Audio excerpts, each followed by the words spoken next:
Welcome to Spirits on Spirits, a podcast where we mix ghost stories with a little liquid courage. I'm Aiden, And I'm Nate. and together we'll dive into the eerie, the unexplained, and the downright terrifying, all while enjoying a drink or two.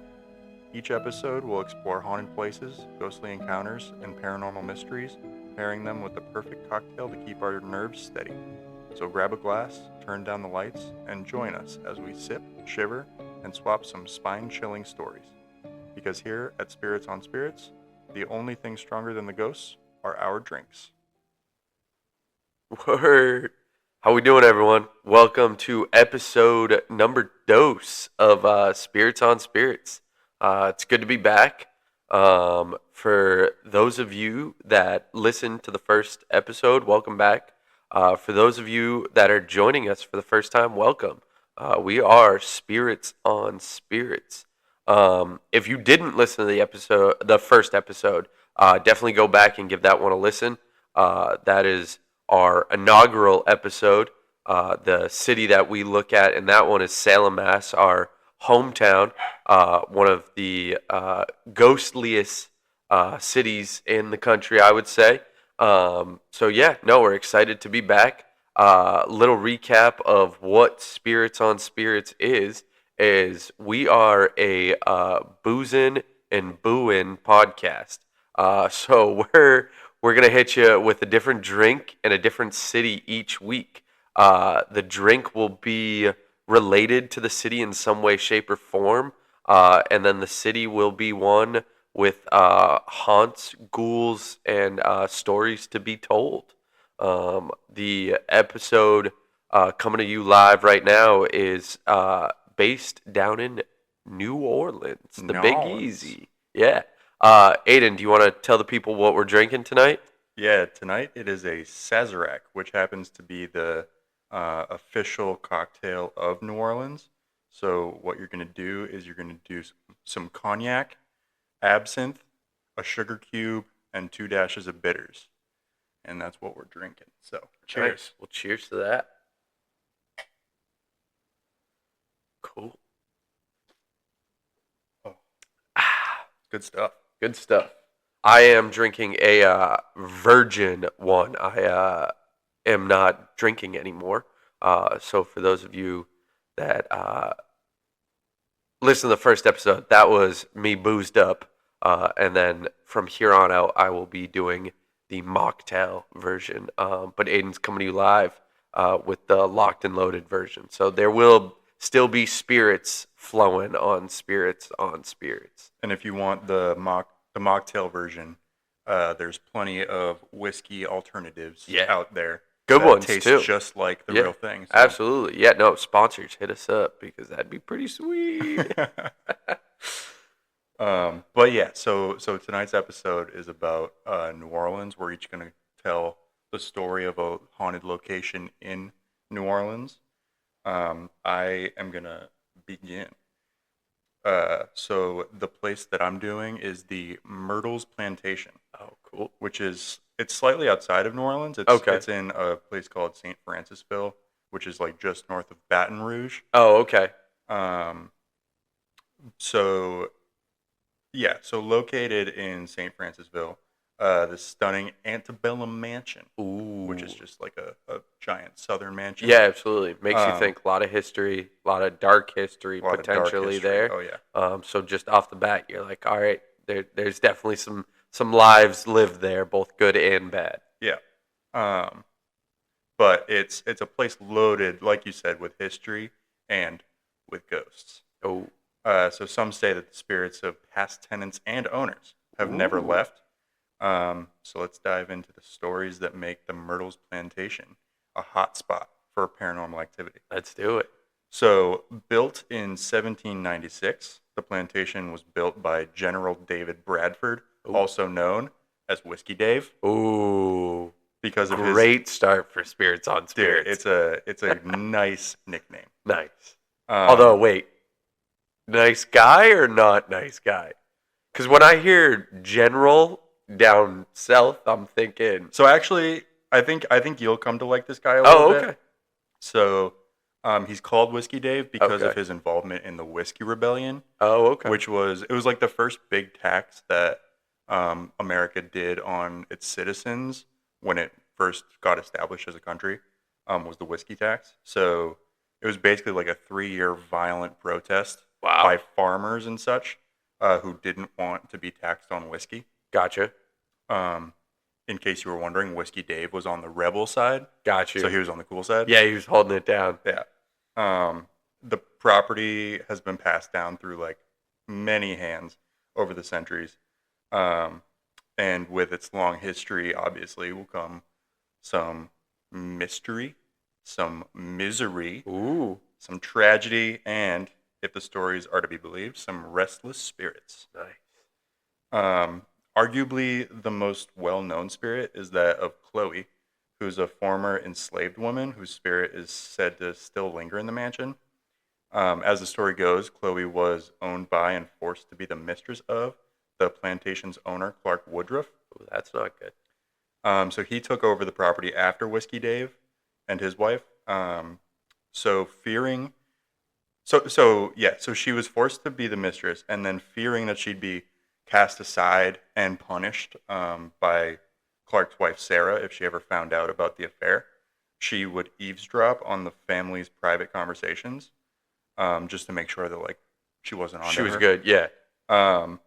But she was caught by Clark one day, and as a punishment, he cut off her ear, Oh, jeez. and she was forced to wear a turban for the rest of her life Oh my to gosh. cover the fact that she didn't have an ear. Oh my gosh. Well, Chloe sought revenge. Yeah. Well, yeah. Yeah. That makes sense. So allegedly, she poisoned a birthday cake that was meant for the Woodruff family. She was trying to just like hurt them and like get them sick. Yeah, so like that a they little would, like food poisoning yeah. type So situation. it was like a I'll swoop in and be the hero kind of thing. Like, Okay. oh, I'll poison them and then I'll have the thing that will save them. Gotcha. So they'll like look at me more favorably. Sure, absolutely. It didn't work out. Oh. So the plan went horribly wrong. His wife and 2 daughters ate the cake and they all died. Oh no, that's not good. Yeah. Well, yeah, no, not good. Clark- Death is never good. No. I mean, they weren't the best people, but the kids, they were innocent. Yeah, sure. But Clark was off on a business trip, so Oh. he was clear. But when the other enslaved people found out what she had done, they wanted to cover their own butts. Yeah, So they were like, we got to take things into our own hands. sure. So she was hanged and her body was thrown into the Mississippi River. Oh no. And all that happened at the hands of the other enslaved people. Oh geez. Yeah. They're like, we're not. That's.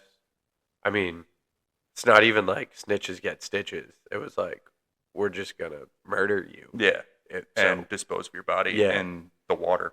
Jeez. Now, I do want to specify, according to the actual website for the Myrtles Plantation, Sarah and her children all died of yellow fever. Yeah. So there's so there's people that dispute even the existence of Chloe. Yeah. But it's not out of the realm of possibility. absolutely that all not. actually happened. That makes a ton of sense that the people that are like, no, this is a beautiful, gorgeous plantation home with no dark history. Yeah, Chloe didn't exist ever. Like, that makes total sense that they are they would want to push that aside. Yeah, that narrative. Yeah. But since then, visitors and residents alike have reported sightings of a woman in a turban wandering the halls of the plantation. Oh, Some say that she appears in mirrors or in photographs taken on the property. whoa. And then others claim to hear whispers when no one else is around. So there's actually a famous picture allegedly of Chloe. So when, I think it was like in the 90s, they were taking pictures of the property to get an insurance policy for it. And it took like 3 years for them to look back at the pictures. But when they did, here, I'll show you. Ooh. And this picture will be up on our Instagram. Nice. You can go take a look and see what I'm showing Nate right now. But it's a picture of. Actually, do you want to describe what you're seeing? Let me see. So I have not seen this at all. So pulling up picture, Myrtles Plantation in St. Francisville, Louisiana. It is a black and white picture. I'm looking at the outside of the building, and definitely like it's like a southern kind of like porch, I would say, and that is absolutely a figure. It looks like, right? Like Yeah, no, very much to the point where I'd be like, okay, that's just a person. right. Like that's a person in this picture. They're up against like a white wall, and it's the silhouette of a person kind of wearing like I'd describe it as almost like, hunched over shoulders after like years of heavy life. Yeah. They're facing away from the wall, but you can clear as day make out the shape of a head, and a body that's wearing like a long gown.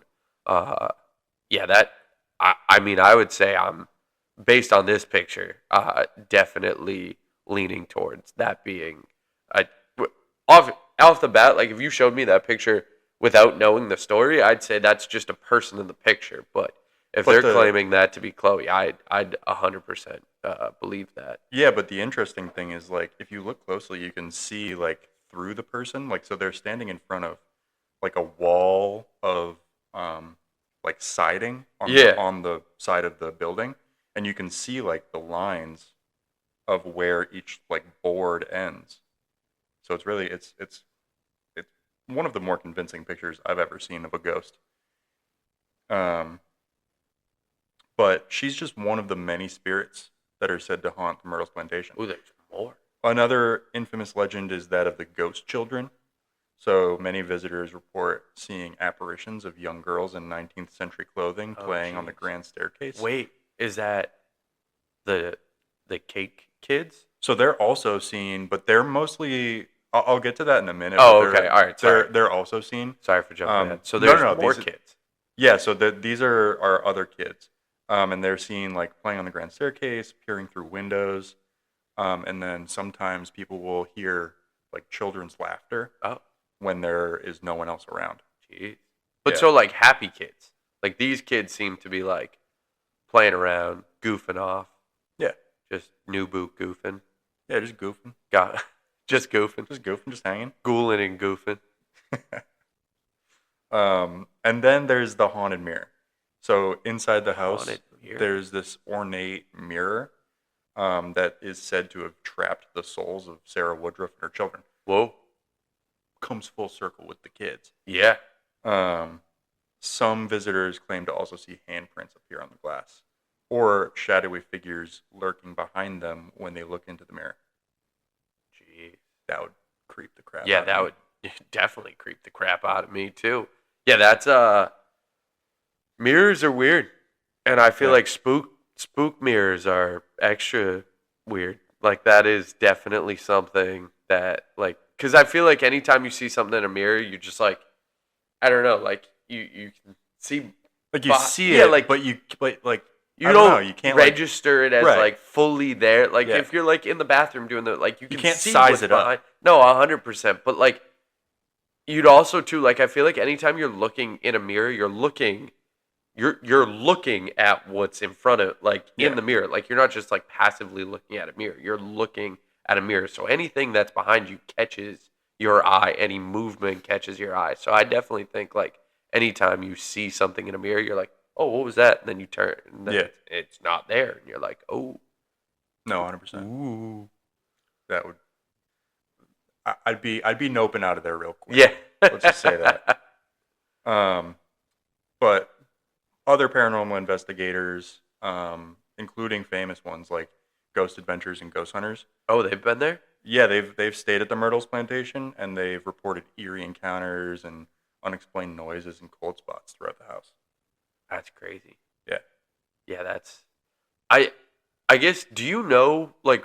Because I know a lot of paranormal stuff, and I guess I'm just not super well versed. Like the cold spots. What are the cold spots? I have no idea. I mean, I know that like they drain energy, so maybe that's part of Okay. it. Like they're taking the energy away from that spot or something. Okay. But I honestly have no idea. Yeah, that's interesting because I think like maybe that's something we look into for the next because I think that's one of the most common Yeah. paranormal like encounters, people are like, "Oh, it got really cold," and it's like, well, what is that? What does the cold mean? Like, obviously, it has something to do with energy, but like, what does that mean? Yeah. So No, I don't know. I don't know either. We should definitely look into that. Yeah. Very cool. Very Yeah. cool. So that's the Myrtles Plantation. Yeah. So Super cool. what if we're gonna give it like a haunt or not? Like haunt or nah? What do you think? I think based on the picture, like just the picture alone, points towards haunt Yeah, in my mind. I agree. I would definitely say that. I I tend to reiterate from the first episode. I tend to lean more towards the believer side. Aiden tends to lean more towards the non-believer side. Is Yeah. that correct? Yes. Yeah. Absolutely. But yeah, I think based on pictures, pictures are a lot. They're Like, hard to dispute. yes, 100%. Something and as clear as that. Like I do hope people go to our Instagram and see it. yeah. Because that is definitely a picture that is one that you're like, whoa, what's going on here? Right. Yeah. Yeah. No, I think I'm willing to like look at places as though like if anywhere was to be haunted, Yeah. would this place be haunted? And if anywhere was gonna be haunted, I think that the Myrtles Plantation is definitely on that side of that spectrum of like probably haunted. I agree. Yeah. We should send it down there for a trip. Or Do a little something like Bourbon that. Street, a little Myrtles. Yeah, that'd be cool. That'd be That would sick. definitely be sweet. Yeah, definitely. If you guys want to see some of us like in action, like going down to these places, definitely let us know via the comments or on Instagram or something like that. Because if you guys want to see it, we're definitely willing to do it. I'm a little bit more hesitant than Aiden. I'm amped to do it actually. It would take some encouraging from my standpoint. But hey, I am. Whatever the people want. I was people gonna get. say I'm a man of the fans. So if the fans want it, then they will have it. But it will also part of the video or whatever we film in those places will be me going and running. And wetting your pants. Yeah, I don't. Yeah, I'd be pretty fucking scared. I would be pretty fucking scared. But yeah, cool. Well, that's a good story. So my story I prepared. I am gonna need some help with the pronunciation. For someone who has French DNA, I am not great at speaking it. So some of these pronunciations I might have you help me with a little bit. Sounds good. But my story takes us to the center of the Big Easy. It is. Ooh. It's in the middle of New Orleans. I was looking at stories and I was looking at places to do stories on, and I was looking at like, hey, like starting to do the research. What story do I want to bring to the table for this episode? And I looked at a couple, and there was a couple that I thought were really cool. But the second I saw this story, I was like, oh, this is crazy. And I ended up doing a lot more research than I even set out to do, just because of there's so many layers to this story. There's the actual location itself, and I'll get to that in a second. But there's the people behind it, and then there's like the story of the people, specifically the one lady that is really the driver of negative energy. She is the person that committed a lot of acts in this place, but also to her, there's just a lot of mystery and a lot of just darkness that surrounds her and her life. So I ended up, like I said, doing a lot of research, and I wasn't expecting to do that. But yeah, let me just get into it. So the house that I picked, or the location that I picked, is the I I'm gonna butcher it. Can you help me? The like the Is it LaLaurie? LaLaurie? I The think that's how you Okay, say the it. LaLaurie Mansion.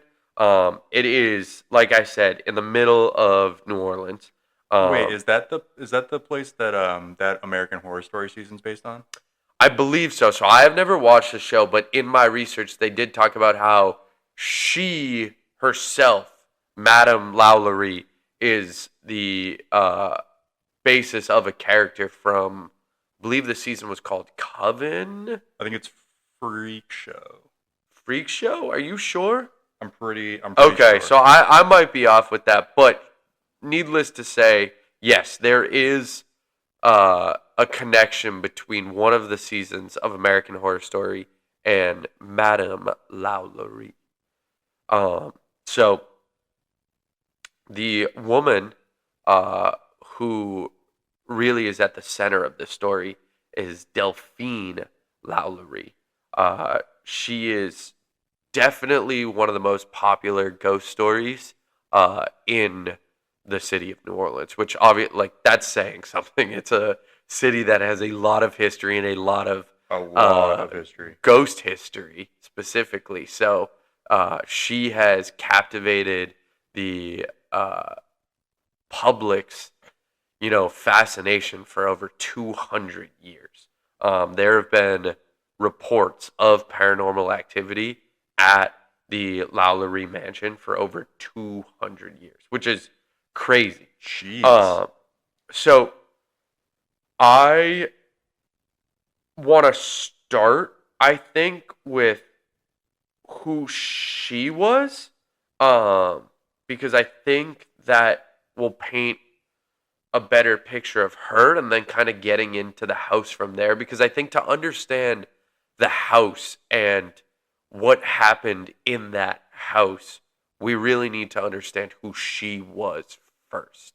Sounds good. Yeah.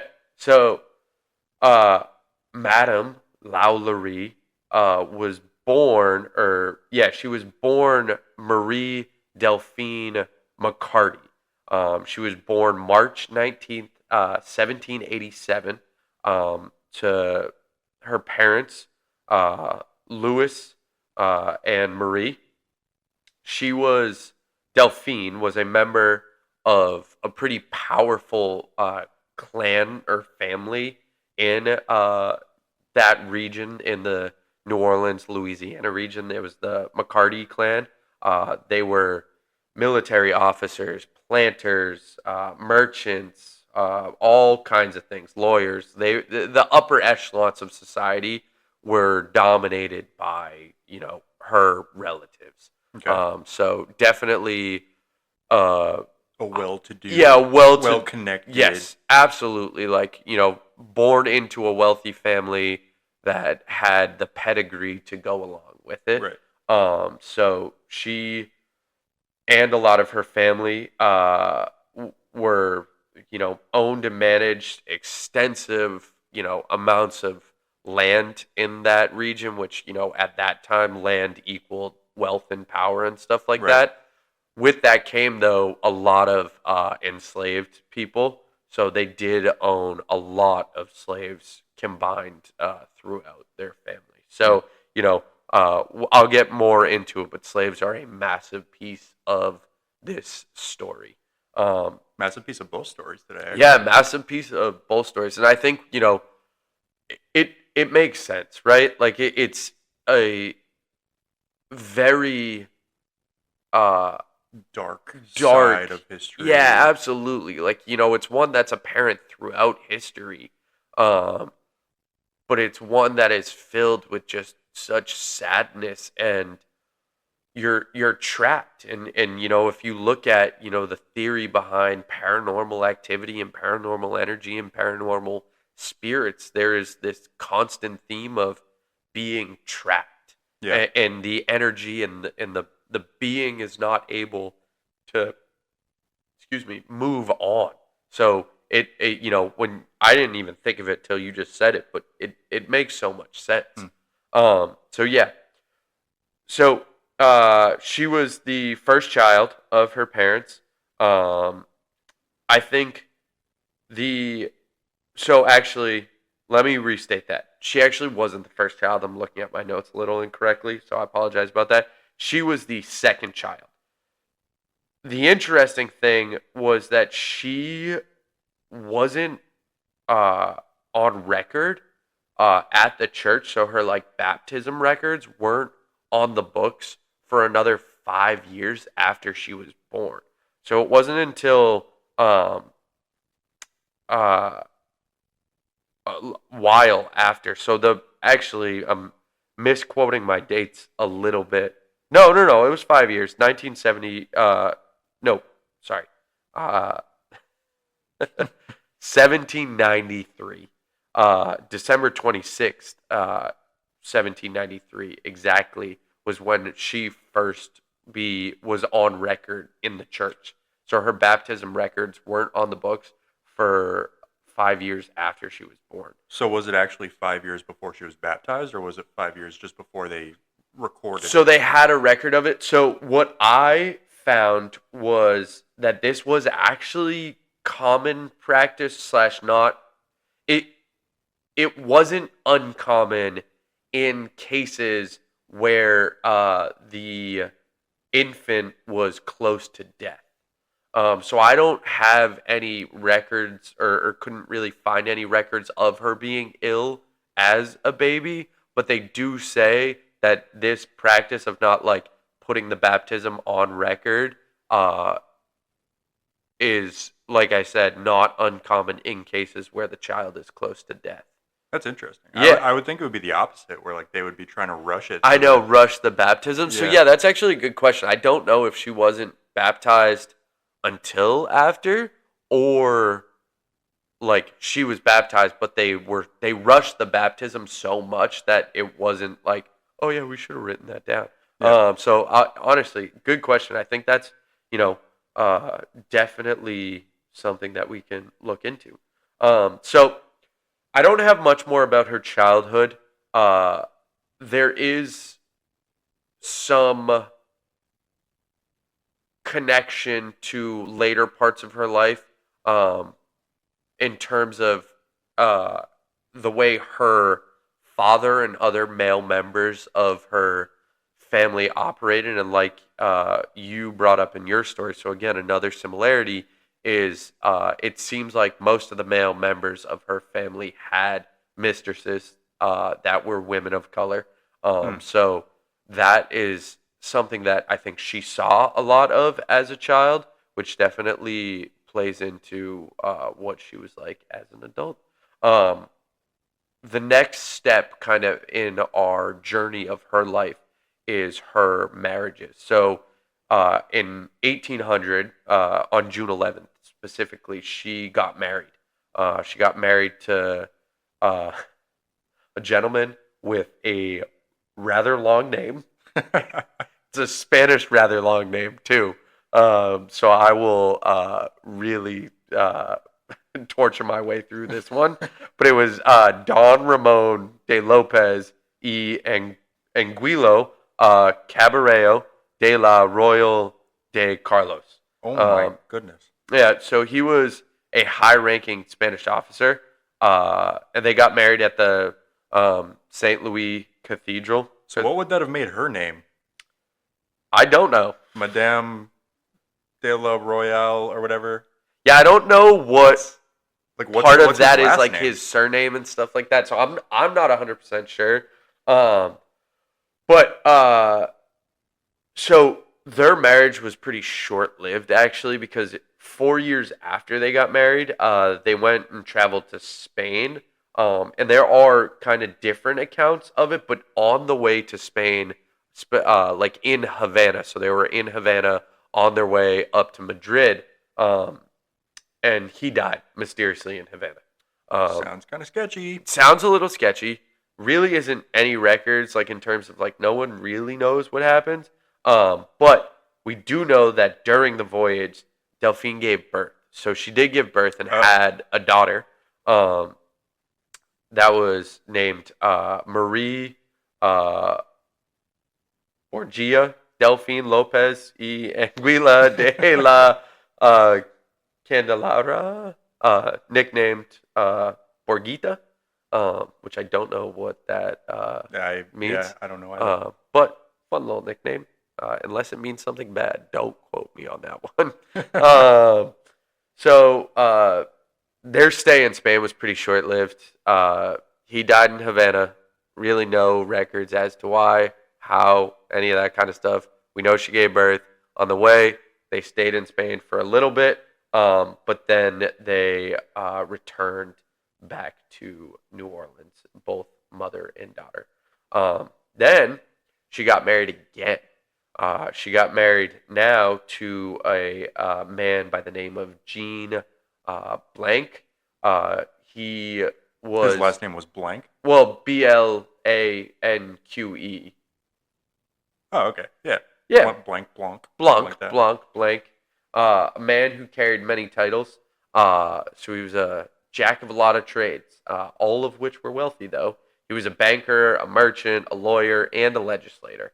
So that sounds like a lot of conflicts of interest. Yes, a lot of conflicts of interest, but a lot of money. A lot of money put in his own pocket by himself. Absolutely. Absolutely. They got married in June of 1808. So they get married 1808. So that's 8 years after. So you said she was born in 93?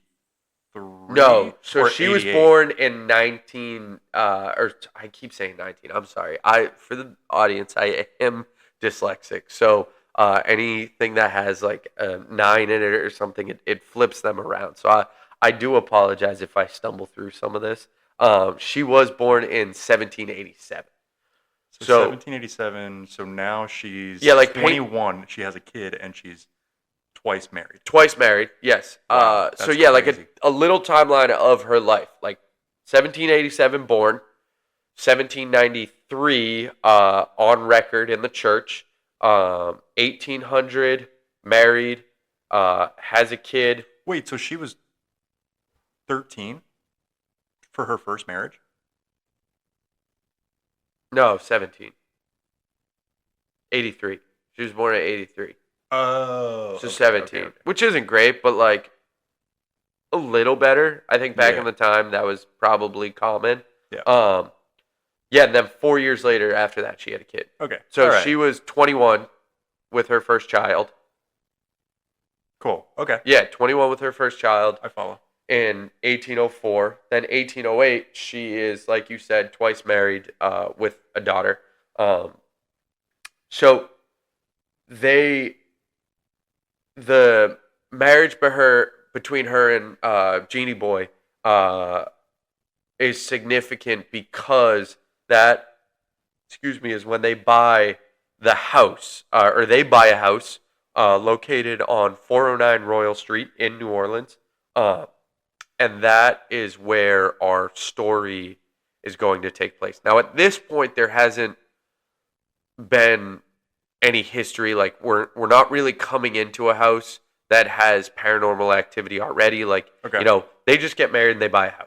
The house is totally normal, as we know of. Creates the haunting. Yeah, we'll get there, but yeah, she is definitely the catalyst when it comes to the Ghoulin and Boulin. So they get married. They buy the house on 409 Royal Street. During their marriage, Delphine gave birth to 4 more children. So she had 5 in total now. Yeah. But 4 kids from Jean, and 1 from her previous marriage. And then he died in 1816. So, yeah. Blanc did. Yes, okay. Blanc did. Yeah, Jean did. Sorry, not the children. As far as I can tell, based on my records, all 5 of the children are alive at this point. But yeah, no, definitely. So, 1816. How old is she? She's in her 30s, right? You said 83 she was born? Yeah. 1783. So yeah, she would be 87. Sorry. 87. So she'd be third. You said 1816. 1816. She'd be 29. 29. So 29. Let's do a final tally. 29, 5 kids, twice widowed. Twice widowed. Which, like, That's a the first time, sad. Second time, sad, but you're like, what's going on here? wait a minute. What's going on here? And really, we have no record. Like, there's no real suspicion of her. Like, no one's like, hey, she's potentially murdering these husbands. Yeah. So that really doesn't come up, but it's definitely something that, as I was reading stuff, was like, that's a little strange. I guess, like, especially in, like, high society, yeah, they probably just don't suspect that people will do that. yeah, I think, yes, I definitely agree. Like, it'd be one thing if she wasn't coming from money, but, like, it seems like she's coming from a lot of money herself. Yeah. But I think the other thing that I thought you were going to point out, but didn't, but so I'll point it out, is I think in high society, and we'll see it a little bit more down the road in her story, I think in high society, a lot of things get covered up, especially at this, like, True. stage where it's like, she's from a wealthy family herself. She's marrying into these wealthy families. Like, people don't like press. People don't like bad press. So I wouldn't be surprised if there was things going on that were getting silenced. And really, we'll see it a couple more times in her story of, like, she had she had things on her side. She had power on her side. She had privilege on her side, which really it took the town folk or the city folk to really step up and kind of thwart her from being not a good human being. So let's get more into her story before we get into her not being a good human being. Yeah. So she got married a third time in 1825. So 9 years after her second marriage, she got married to a gentleman, and this is definitely the most controversial of her marriages. Right. She married Leonard Louis Nicholas LaLaurie. How do I pronounce it? I think it's LaLaurie. LaLaurie. He was a transplant from France, if you couldn't guess by the name. Yeah. And he was a physician. So he was a doctor. Now, from what I read and found, like, him being a doctor to, like, in today's terms would more so translate to him being like a chiropractor. Yeah. Like, that was kind of the discipline and stuff that he practiced. But, back in that day, they didn't really specify. Like, a physician was a physician type of thing. Right. So he was a physician. They were they had a little bit of a meet cute. Okay. They had a little bit of a meet cute. So they didn't meet just, like, randomly. One of her daughters from her second marriage had deformities, where she had problems with her spine and definitely was came down and, like, had subsequent illnesses from it. Right. So they met because he was hired to cure the girl. So Louis LaLaurie used a bunch of different medical equipment, all kinds of, like, stuff that we'd probably look at this day and age and go, whoa, that does not look medical at all. Because, like, I think, like, with a modern day lens, you look at it and you're like, that is someone with just disabilities. And, Yeah. it's not something that you try to cure or, like, fix, but it's something that, like, just you obviously have to, work with and on and stuff like that, but, like, to some extent just live with. So, and I think, like, she was more so trying to, like, cure stuff. So, like, if, she had some sort of, like, stuff with her spine, so, like, we're talking maybe scoliosis or something, like, she was trying to cure it. So, like, could you imagine someone with, like, scoliosis, like, getting their back cracked to try to, like, fit back into place? Like, That's that would gotta be hurt more. so painful. So, I mean, the poor kid. But I think some of that was maybe the times, but it also seems like she is kind of a rigid human being. So she might have been like, absolutely not. I will not. And again, I think that ties back into this upper echelon of society thing of, like, they want the appearance. Absolutely. Yeah. So they met through that. As you would guess, she didn't get any better. So, but the one thing that did get better or grow was Delphine's love for the doctor. Mm. So she became enamored with him. But he was 20 years older than her, which honestly, at this point in her life, she's maybe what 30s, he's 50. Like, Yeah, I don't think there's like, it's not insane. no, it's not insane. It's not insane. She's insane, but it's not insane. Um, so yeah, there was some letters that show that he actually left New Orleans. He left, and then his brother actually sent letters to persuade him to come back. And the reason for it was that Delphine loved him, but also too she was pregnant with his child. So did he leave to escape, or did he leave just like, was he like planning on leaving in the first place? I think he was just planning on leaving. I don't think I have no record. He might not have known she was pregnant. I mean, he probably knows that he like plowed her. I would think that he I know yeah, that. He's- I would hope. yeah, no, I agree. Yeah, so they definitely had sex because that's how babies happen and are born. So they definitely banged. But I don't know if he like was like, yeah, we porked, and then like he's dipping back to France.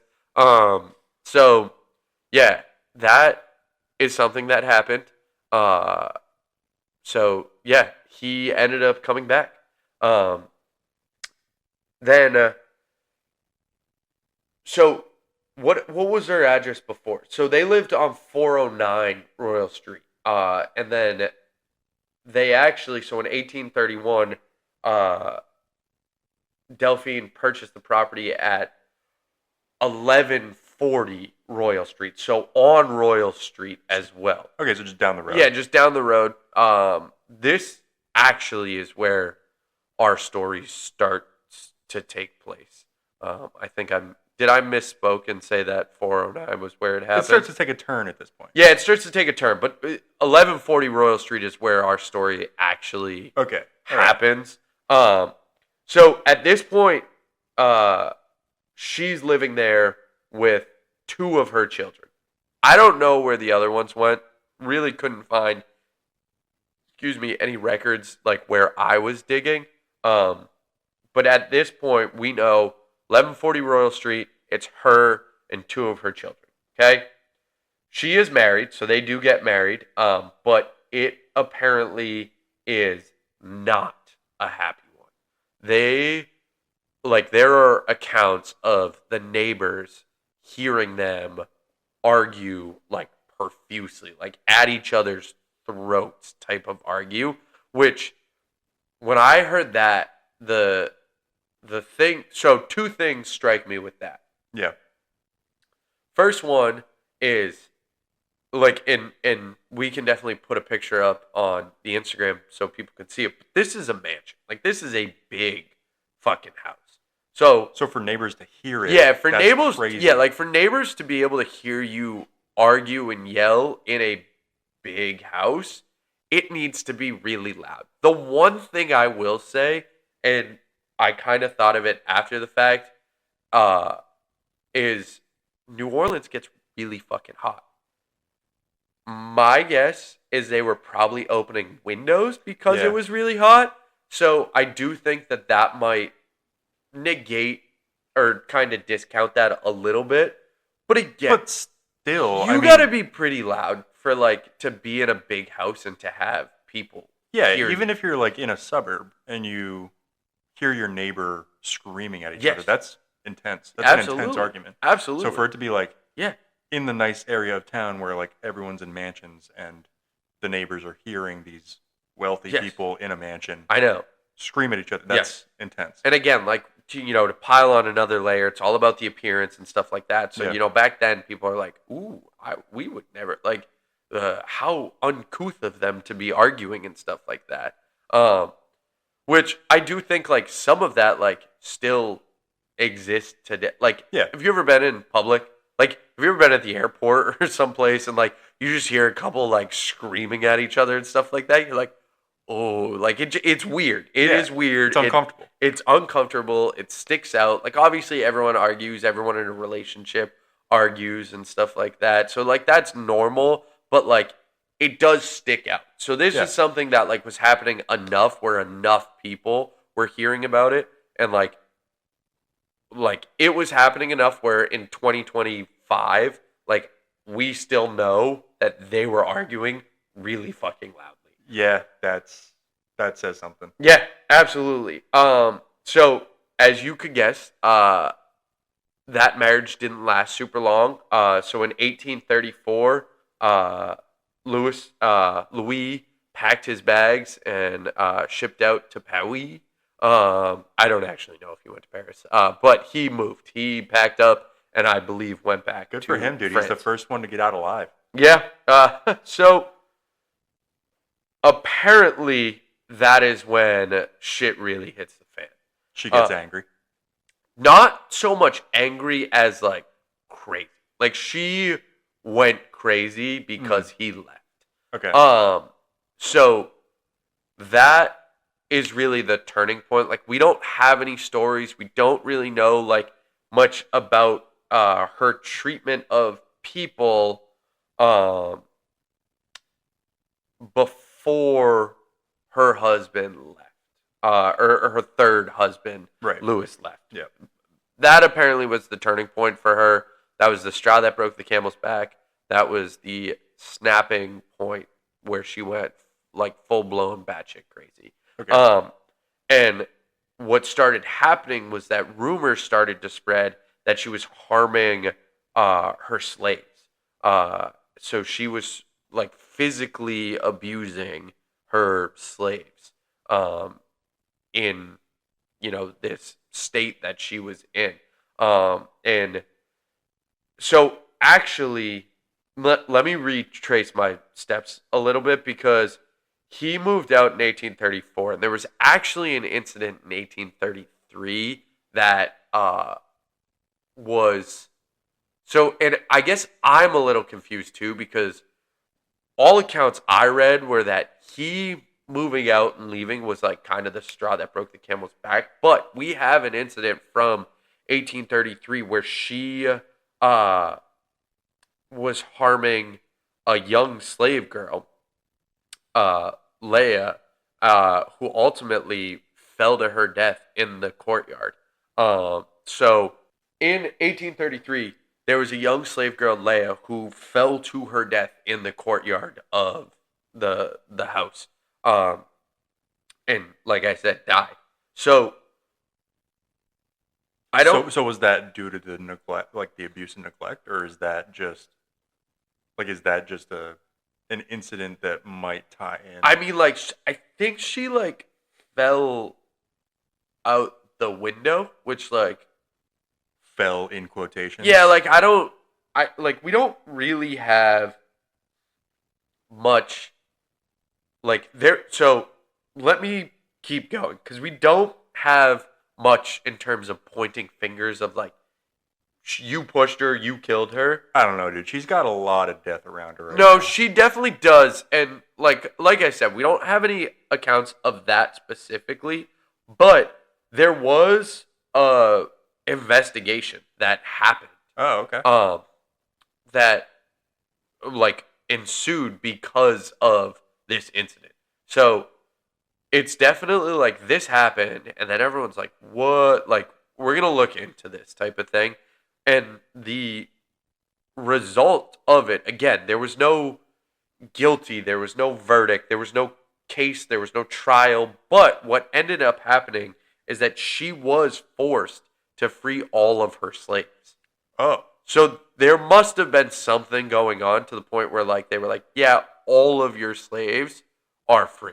But I'm assuming based on the fact that she was known for abusing her slaves like long term, she was able to get more. Worse. Oh boy. She bought them all back. From who though? She tracked them all down and bought them all back. Okay, so So when she freed them, did she have to sell them, or did she like free them and then pay them to get them back? No, so like my guess is she sold. So I guess maybe that term "freed" is being used like Okay, yeah. loosely / incorrectly, because like They were still enslaved. yeah, obviously. maybe it was just like Delphine, like you can't own slaves. We'll let you sell your slaves, make the money, but you're no longer like you can't own these slaves. Yeah, or maybe like give them up. Yeah, or give to them someone up else. like two people. But yeah, she tracked them down and bought them all back. Which at that like this even isn't even like the evilest part of the story, but it's one that like stuck out to me as being so evil. Because she wanted those specific Yeah, people. like there's like something going on there where it's like, could you imagine like there's obviously like neglect, abuse, harm, like above the regular, like, being an enslaved person has a level of harm, neglect, abuse inherently in it. Like if I own another human being, there is abuse on my part. There is harm on my part. Yeah, just by owning them. Just that's by abuse. owning, yeah, absolutely, 100%. But there is like she was doing more than that. We know, like based on the accounts and the rumors and stuff like that, we know she was doing more than that. She was physically harming them, mentally abused. Like she was a evil individual and was treating these people poorly and evil, like in an evil way. Yeah. So that like just kind of thinking about it from that perspective of like if you're someone who was enslaved by her and then the court or like lawyers get involved and they're like, no, like she's not treating you guys right, like we're releasing you from her. Like that must be like obviously you're still enslaved, but there must have been some sort of feeling of like, phew, like I'm done with this woman. And then to have her buy you back is like the pit in the stomach of someone that had to experience that. Yeah. Is crazy. Do you have any idea how many of them there were? No, I don't. I do know that there was like I would say no, I don't. I do know there was like more than 3 or 4. Like it was probably closer to like 7. Okay. Based on the stories. I didn't have a specific number, but I do know that there was a incident that happened in 1834. So I've heard a couple of different accounts and read a couple of different accounts that so in 1834 on April 10th specifically there was a fire. There was a fire in the house. We know there was a fire in the house. There were some accounts that the fire happened during a party. There were some other accounts that the fire happened in the morning, which I guess also doesn't that doesn't neglect the fact like it could have happened in a party that just like went late. Yeah. So I've seen a couple of different stories, but the one that I'm going with or the facts of the case that I'm sticking with are that in the morning on April 10th, 1834, a fire broke out in the mansion. And the fire destroyed part of the house. So fire destroys part of the house. When you have a fire, who comes to help with the fire? Firefighters, the fire department. So they come to help with the incident. And what ends up happening during this process, and they're like, oh, the house is on fire, we got to get everyone out. There was several slaves that were not known, or like they didn't know that they were there, and it was very clear that they were being starved, tortured, and chained in the upper part of the building. So they were like locked away. Like so it wasn't even like slaves in the sense of like they were like in captivity, like or like held, like for function. Like these weren't Right. people that she was using to do daily tasks in the house. She had them chained and locked away in the upper part of the house. Yeah. Like, Jesus. Yeah, there's nothing good coming out of that. No, so like this was a blocked off, chained off, like a section of the house. There was even one account that like they boarded up the window. Like there was no window like access. So like she was very much mistreating these people. So there was, I think, 7 in that area of the house. So she must have had more than. So like it probably was upwards of potentially 10. There is a story or account that the fire was actually started by a slave that was chained to the stove. So they started the fire as like a cry for help, basically. Oh my God. Yeah. So they uncovered this. Like people, the fire department brought out all these slaves that were chained up. They were being tortured, all this kind of stuff. And the accounts of what was going on in there range from like gross to like stomach churning level gross. Like there is a couple of accounts that people have said came up later. So there is some like discreditment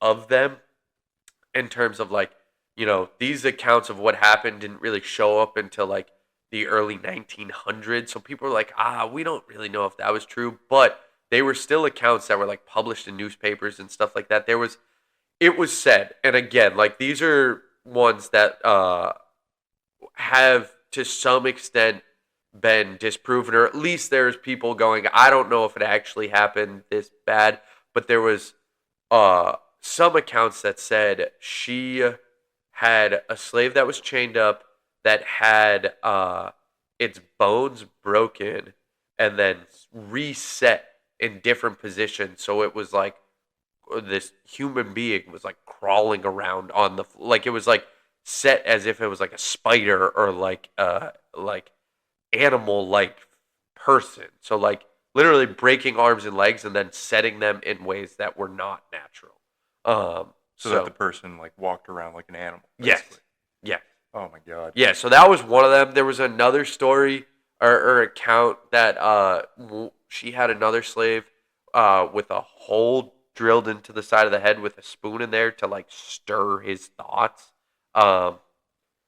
Yeah, there was another one that she had another person cut open and had the insides like their intestines like wrapped around their like naked waist and stuff like that. So there are some very graphic like accounts of what she was potentially doing to these people. Again, those are stories that like came up a little bit later, so these might have been like dramatized a little bit, but hopefully. I also like hopefully they were, but either way, like, and some of the accounts of what has happened like really paint this picture of a very, very, very dark energy. So even if things didn't happen to that extent, like there was still enough very bad stuff to happen in this house that, even in the modern day, we're seeing really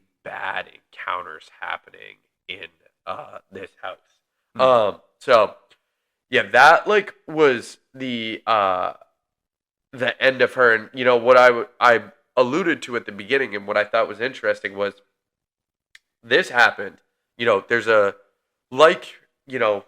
I think it happened more so back in the day, but I think it still happens now where it's like, something happens, like a fire, and all your neighbors, all the people like go like circle around and kind of create a crowd type of thing. So there was a crowd outside as they were bringing these tortured like enslaved people out. So there was a lot of people seeing this happen, and a lot of people that were like, oh, like fuck. And people went and told the sheriff, and they were like, okay, the sheriff's going to show up. And they waited all night, all morning. Like, the sheriff never showed up. So was she arrested? No, so that's the thing. So, like, it became clear. Like, people waited for from what I can tell, a while for the sheriff to show up, and never did. So what I think, and this was for the most part a crowd of like common folk, quote unquote. So like Right. these were average people. So I think what became clear to them was, oh, She's rich, so she's getting away with this. She is rich, so she's going to get away with this. So what they ended up doing was they took matters into their own hands and they stormed her house. And they started to destroy and like dismantle and take apart her house. Although, you know, you would love for there to be some justice involved. Yeah. She escapes. She gets away. No. Yeah, she escapes with from what I can tell, the children in tow. So she and her children escape, harm free. Now, what happened to her, we don't really know. There were some accounts. So there's a couple different stories, I've read a lot, like, doing the research for the last story and then or episode of the podcast, and then this one, and looking at a couple of different stories. Like, I have never seen a historical event that has so many different, like, this is one story, this is another story. Like, there's so many different, like, accounts or myths or rumors or stuff like that surrounding this one woman. One of the stories was that she escaped and went to Paris. So she moved to Paris with her children and then just lived out her days in Paris. There's another account that she moved back to New Orleans just under a different name. That one I tend to like believe less, just because faces like faces are a thing. Granted, she had a lot of money. Like, it could have been possible to just never leave the house and have people get everything. Like, in all the times that she did leave New Orleans, she came back to New Orleans. So there was like, and it seems like she has the money and the power and the influence to like maybe move someplace like just outside New Orleans on a big plantation and like have no one know. Like, if you're 20 miles outside the city, no one's gonna like really know, type of thing. Yeah. But there was, and actually the one thing we do know kind of corroborates both of those stories, surprisingly. So there was let me look and see where I have it written down. Another one, sorry, was they had another person that had another person that had their skin peeled back so you could just see the naked like tissue and flesh and stuff like that. No, it's hard to. How do you even like? I don't know. Oh my god. Yeah. So it is definitely it's definitely weird. I'm trying to find. I had this written down somewhere.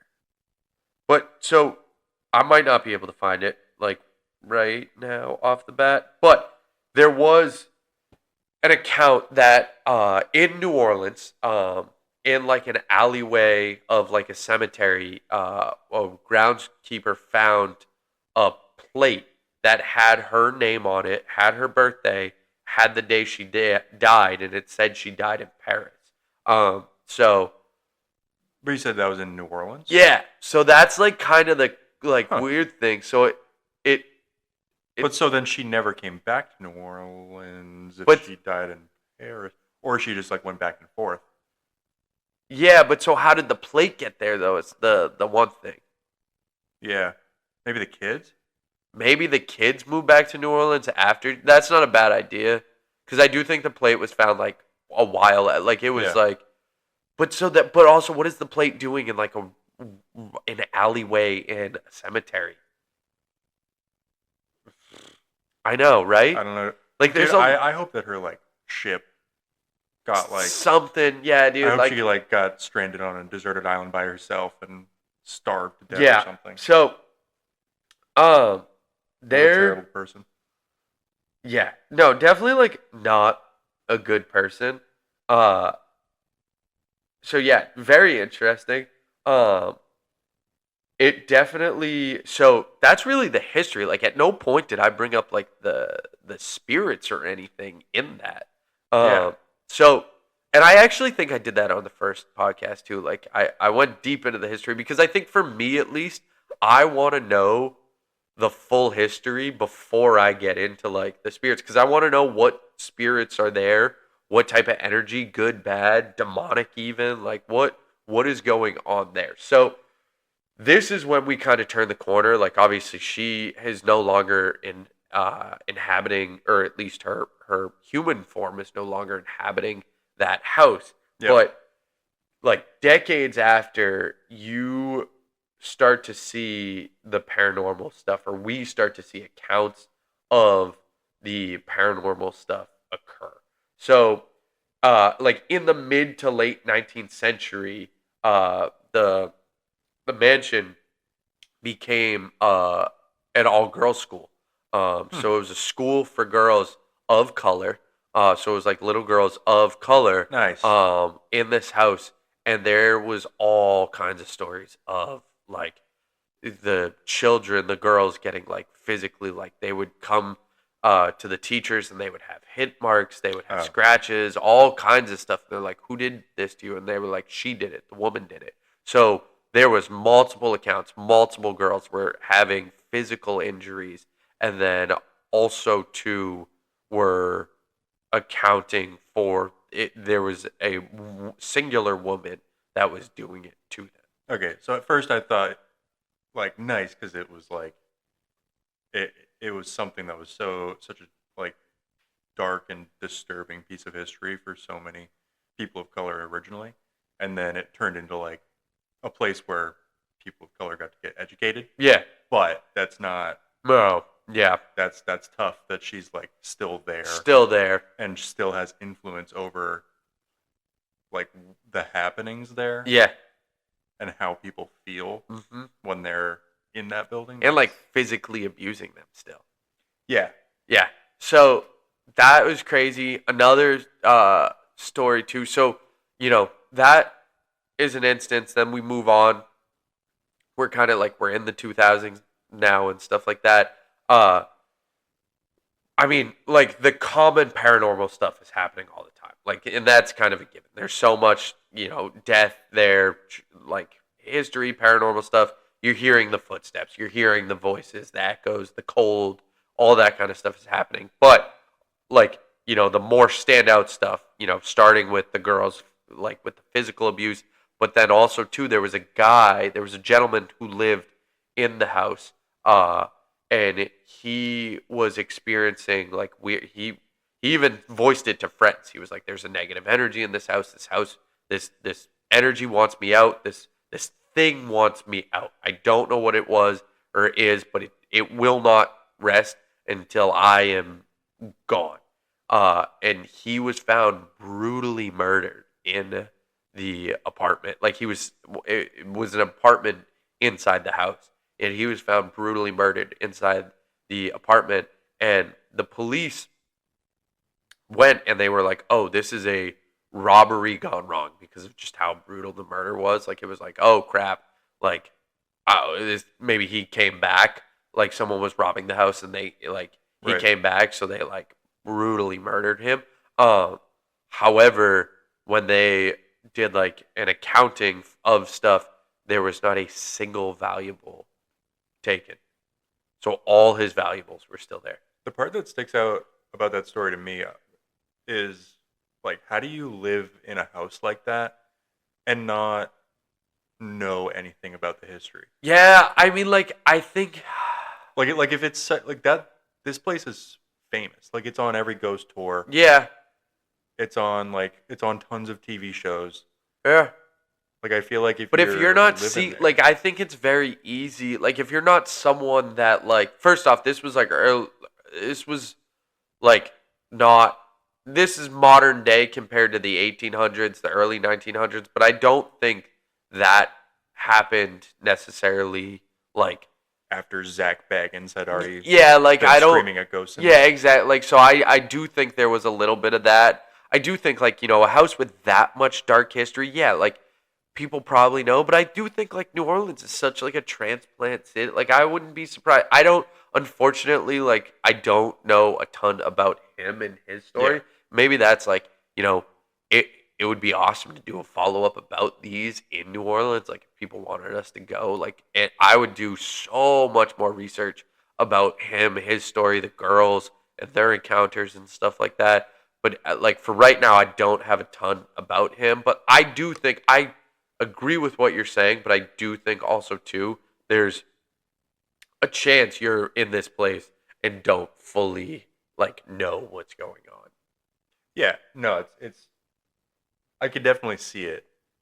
I just feel like if I don't know, like obviously, and I'm also looking at it from a 2025 lens, but like if I'm living in a place that's so famous for Yeah. being such a disturbing building, I at least know about it, and Sure. like I can attribute the hauntings to like some crazy stuff happened here. Yeah.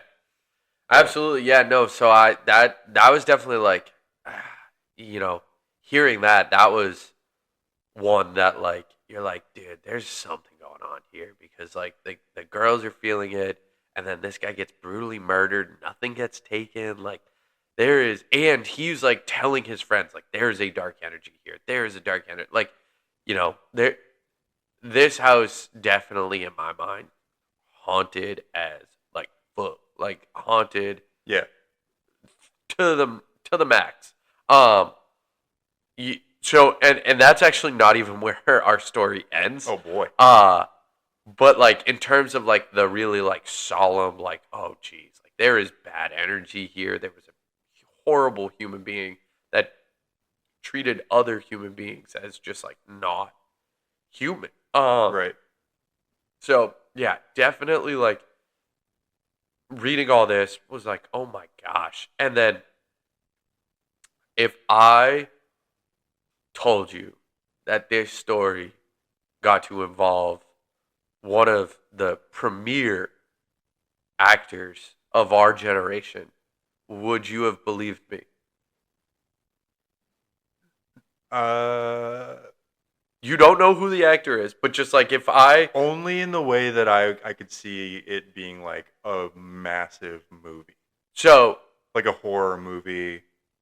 Like I could see like I'm trying to think of like who would be in a movie like that.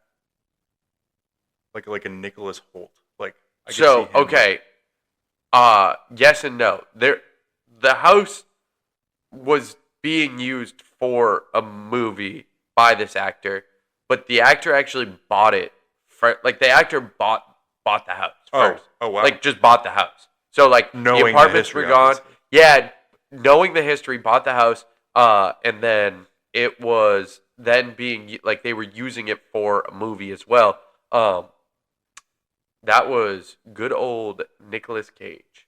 Dude, Nicky Cage. Nicky Cage bought the house. Yeah, he bought the house in, like, the early, like, or, like, mid 2000s. I think it was 2009. So this is after he stole the Declaration of Independence. Yes, after he he used very much the money from stealing the Declaration of Independence to buy this house, because it was not a cheap house. Like, this is still, like, a massive, gorgeous mansion in the middle of, like, New Orleans, a city that is very expensive. Like, this was a very expensive house. He bought it. He ended up living there for a time being. I do believe, like I said, involved in a movie. And then he actually goes bankrupt in the middle of. He goes bankrupt in the middle of the movie and all this stuff. So he ends up having to sell the house. He sells the house. There's a lot of stories too, and, like, a lot of people. And again, I don't know how much I believe, but, like, his career was going pretty friggin' well up until he owned this house. I heard that there was a year where he spent like 140 million. Yes. Or something like that. No, like, I don't think, I'm not, like, let me put it this way. I don't think the Madame Delphine ghost is taking his Amex out of his pocket. and he very much did it swiping to himself. Yeah, like he definitely did. Like I think he bought like a dinosaur skull for like a couple yeah, I million heard about dollars. that. And then he had to give it back. Yeah, he had to give it back because it was stolen. Yeah. He didn't know that. He was out like something crazy, like $20 million for this dinosaur skeleton. Something ridiculous. But like, so again, I don't think she was taking the credit card out of his pocket and swiping, but he had a very good time, and then things hit the fan pretty hard for him. After he bought the house, so he ends up selling the house. And there's again, just a lot of stuff now that like the house is actually privately owned now. It's owned by an oil tycoon. I don't know. I think the person who owns it, the oil tycoon that owns it, like has enough money where I don't think they're staying there often / if at all. But there is like a lot of like if someone steps foot inside the house, like there is a lot of like darkness that follows them in their life after. So it'll be interesting to follow up and see where that goes. I would love to interview Nick Cage and like what is his experience in the house and stuff like that, because I think like awesome actor, like definitely hilarious when has been in like every single movie in the last 20 years because he needs the money. Yes, but like it, just real. And like, what were your experience? I would be so curious just to have anyone that like has been in that house, but like him specifically would be pretty fucking awesome. So I don't know, man. What do you think? Haunted or nah? I would say definitely haunted. I'm hoping it's only haunted by Delphine and not by the enslaved people. I hope that they got to move on.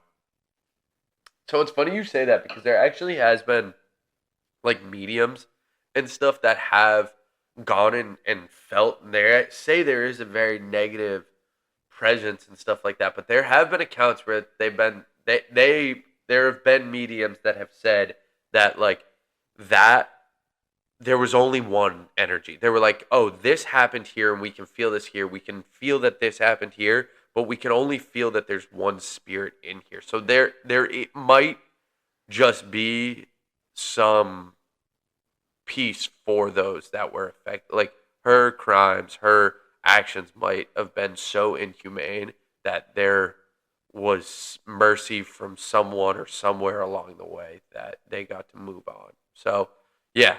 So that's... But that was only like, I think that might have been one or two mediums that felt that. So it's not like everyone felt that. But if we're taking that to heart, then I guess there was some semblance of justice. Yeah. In that she didn't get locked away in her lifetime, but she got locked away in her past. Yep. Or in her post lifetime. Yeah, absolutely. So, oh man. Dude, that was a whirlwind of a story. Right? I thought that, like I said, I got so much deeper into that than I thought I was going to. Yeah, that was intense. Yeah. So, episode 2 in the books. In the books, dude. Please go visit our Instagram at spiritsonspiritspod to see the pictures that we were talking about in this episode, and also we'll give you a picture and a recipe for the cocktail that we were enjoying, the Sazerac. Nice. Yeah, if you made it this far, we appreciate you guys listening and kind of helping us get off the ground. We love doing this. We, count down the minutes until we get to do it. So if we can continue to do this, if this is something that you guys are enjoying, please like and subscribe. I hate that I just said that. Yeah. But also comment if you have any stories that you'd like us to cover, or any like recommendations for us. We're only 2 episodes deep, so we're open to any suggestions that you guys have. Absolutely. Yeah, and we want to we're like, as of right now, we're going to plow forward with like this, like each episode is going to be a new city, new town, location. So like if you guys are like live somewhere and you're like, we'd love for you to cover this house or this place, like please let us know, because I think that makes it just so much more fun and engaging for us if you guys are involved, but also for y'all out there too. So Yeah, yeah, absolutely. cool. All right, well, Well, hey, cheers, guys. cheers. Stay spooky. Stay spooky.